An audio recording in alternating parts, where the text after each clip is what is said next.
الدب اتنكر في شكل قرش ونزل يستخبى تحت المية علشان يخوف الصيادين ويصادر السمك اللي اصطادوه، وكان مستمتع لحد ما صاحب مزرعة السمك وصل فجأة.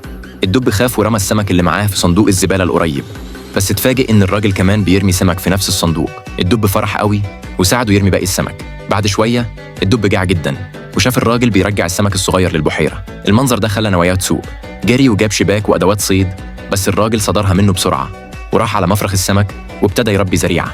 ملي الحوض بمية مغلية، اختار زريعة مناسبة وحطها، وبعدها غطاها ورش محفز نمو موروث. في لحظة سمكة صغيرة كبرت وطلعت من المية بمعدل نمو غريب. الراجل خد السمك ورماه في البحيرة قدام عين الدب. الدب اتحمس ونط، مسك سمكة صغيرة بس سمكة كبيرة بلعتها من بقه. اتعصب، وبعد شوية جات له فكرة ذكية، استخدم السمك الصغير كطعم واصطاد أكتر من 12 سمكة كبيرة شبعته. لكن لما شاف الراجل بيرمي سمك صغير تاني، ذكاء الدب اختفى. مسك سمكة بإيده وكرر نفس الحركة، بس الراجل شافه وجه يقيس السمكة. الدب مدها فجأة فكبرت، فالراجل اتعصب وضربه ونزله في المية. رغم كده الدب اكتشف طريقة جديدة واصطاد سمك كتير بسرعة، وقبل ما يمشي سمكة أكبر شتت انتباهه، فساب اللي في إيده وجري وراها.